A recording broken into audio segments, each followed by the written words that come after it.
I used to have a friend named Richard who passed away a few years ago, but Richard loved to collect antique cars, and he had a 1948 Chrysler. I had an opportunity to be in that car on a couple of occasions, and I was always fascinated as a young boy that the way you started the car after you put the key in was with a push button.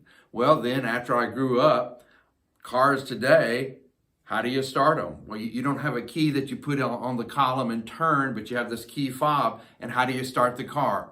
With a push button. You know, it reminds us that the technology, while it's changed a lot substantially, is still kind of the same idea. In Ecclesiastes chapter 1, Solomon writes this beginning at verse 8. All things are full of labor. Some translations say all things are full of weariness.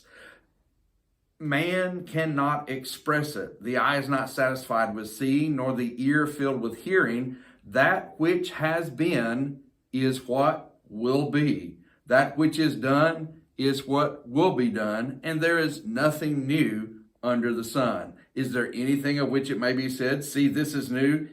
It has already been in ancient times before us. There is no remembrance of former things, nor will there be any remembrance of things that are to come by those who will come after.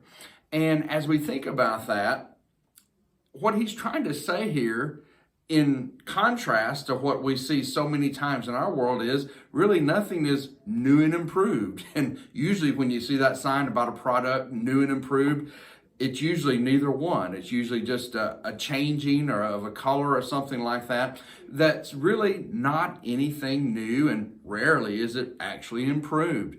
And really, when the focus is on self, and when the early part of the book of Ecclesiastes unfolds, the problem here is that the focus is on self and not really on God as it should be. And when the focus is on self, then I begin to think, you know, my ideas don't count. There's nothing great about what I've had to come up with, and there's nothing great about what I've had to say. You know, I may think I've got an original idea, but really I don't. And when the focus is on me, then I get upset about that. I get perturbed about that because I think somebody else has already thought of that, and I'm not as sharp. I'm not as great. I'm not as intelligent. I'm not as noteworthy as I ought to be. And that's the real problem, because I haven't focused on God. I thought that I'm the original one.